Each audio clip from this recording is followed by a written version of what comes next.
सुमांशु sir, एक चीज और मैं ऐड करना चाहूंगा। आज की तारीख में कंपटीशन ये नहीं है कि डिजिटल मार्केटिंग में है या कोई किसी भी क्षेत्र में आप मान के चलें, तो हर क्षेत्र में कंपटीशन है। जैसे हमारे कैमरामैन हैं, आज ये कहते हैं क्लब में जाते हैं, कह रहे सर यहाँ भी कंपटीशन है। कोई 1000 वाला आदमी मिलता है कि 1000-1500 में ये काम कर दो, हमारे साथ फोटोग्राफी कर लो। कोई 3000 वाला भी, कोई 4000 वाला भी है।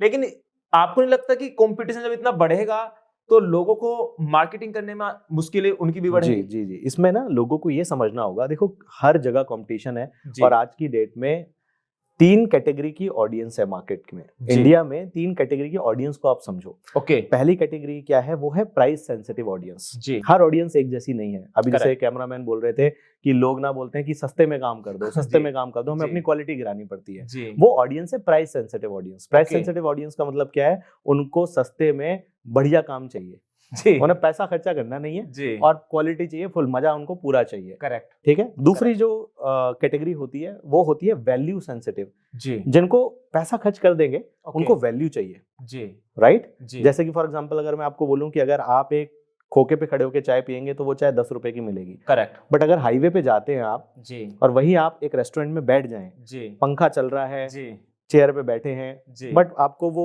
यूज एंड थ्रो वाले में नहीं पीनी है। Correct. आपको कप में पीनी है, वो भी ट्रे लगा के नीचे जी, तो वही चाय आपको 50 की मिलेगी। क्यों? क्योंकि वैल्यू मिल रही है आपको। सो दूसरी ऑडियंस क्या है, वैल्यू सेंसिटिव ऑडियंस है जी। तीसरी ऑडियंस जो है ना मोहित जी, वो है experience sensitive audience. Experience sensitive का मतलब क्या है, इनको ना पूरा एक्सपीरियंस चाहिए। अब वही चाय आप स्टारबक्स में पी लो, 5 स्टार में पी लो, तो वही चाय 500 की मिलेगी। करेक्ट, क्योंकि वहाँ एक्सपीरियंस मिल रहा है, वहाँ चाय नहीं मिल रही खाली, वहाँ म्यूजिक मिल रहा है, वहाँ सैल्यूट मिल रहा है, वहाँ वॉशरूम में भी ऐसा फील आ रहा है ना कि मतलब you are just experiencing the thing.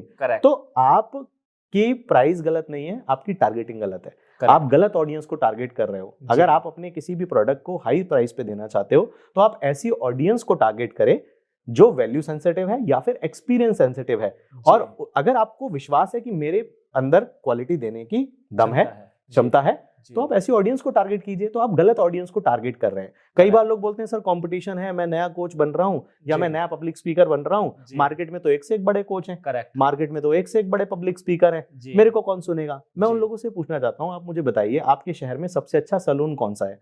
आप बोलेंगे कि सर हमारे शहर में तो हबीब है जी, लुक्स है, गीतांजलि है। लेकिन आप बताइए कि आप ही के शहर में हबीब जो 200 रुपए चार्ज करता है, उसी के थोड़ा आगे निकल जाओ मुजीब भी है जी, जो 50 रुपए में काट रहा है। Correct. और मुजीब के आगे थोड़ा सा चले जाओ अजीब भी है, जो नीम के पेड़ के नीचे बैठ के शीशा लगा के 10 रुपए में काट रहा है। तो अगर वो सोचे कि यार हबीब का है, मेरा तो चलेगा नहीं। करेक्ट। तो उसका चल रहा है कि नहीं चल रहा है? उसका भी चल रहा है, तो चल सबका रहा है। मतलब यहाँ पे ये देखना चाहिए तो आप लॉबी मतलब कैटेगरी अलग अलग है ना, ऑडियंस अलग है तीनों की।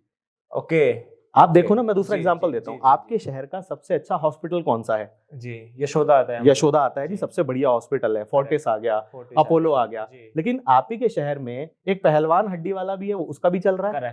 करेक्ट। आप ही के शहर में रमेश क्लिनिक भी है, लाइन उसके भी लगी है, और बंगाली बाबा की भी लाइन लगी हुई है जी। अब बंगाली बाबा अगर सोचे कि भैया यशोदा में तो एक से एक डॉक्टर है, मेरे यहाँ कौन आएगा, लेकिन उसके यहाँ भी लाइन लगी है जी, उसकी ऑडियंस अलग है।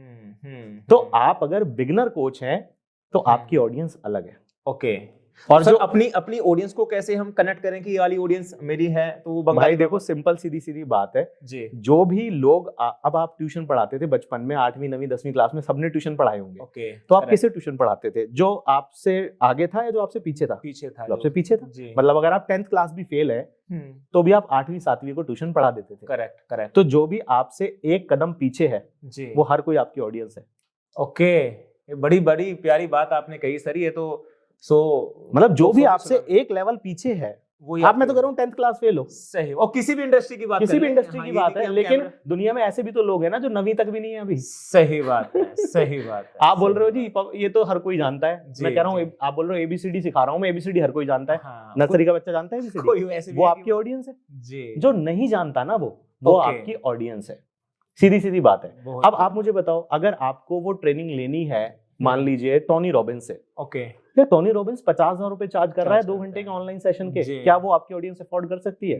नहीं कर सकती। सही बात। वो आपको अफोर्ड कर लेगी, करेक्ट। और धीरे धीरे जब आपके अंदर एक्सपर्टी आ जाए तो आप अपना चार्ज बढ़ाते जाओ, अपनी ऑडियंस भी शिफ्ट करते जाओ। हो सकता है कल को बॉलीवुड के लोग आपसे कंसल्टेशन ले रहे हो। यहाँ पे एक चीज ऐड करना चाहूंगा, कभी कभी हमारी यहाँ पे बड़ी प्यारी बात आपने करी है, इसी टॉपिक पे थोड़ा सा और बढ़ना चाहूंगा सर। कभी कभी ऐसा होता है हम उस ऑडियंस को अपनी चीज बेचना चाहते हैं, लेकिन वो ऑडियंस उस रुपए में हमसे नहीं सीखना चाहती। राइट। मतलब वो ऑडियंस हमारी नहीं है, वो अगर हमारी है तो उस पैसे वाली नहीं है। राइट। मतलब यहाँ पे हमें समझना पड़ेगा, अपने दिमाग को लगाना पड़ेगा। लेकिन यहाँ पे लोग लगे पड़े हैं कोर्सेज बेचने में, उस ऑडियंस को भेजने में, लेकिन वो नहीं हो पाते। आप अपनी ऑडियंस को चेंज कीजिए, आप सही टारगेटिंग कीजिए कि आपकी ऑडियंस कौन सी है। इसी को नीश बोलते हैं। ओके, बड़ी प्यारी बात।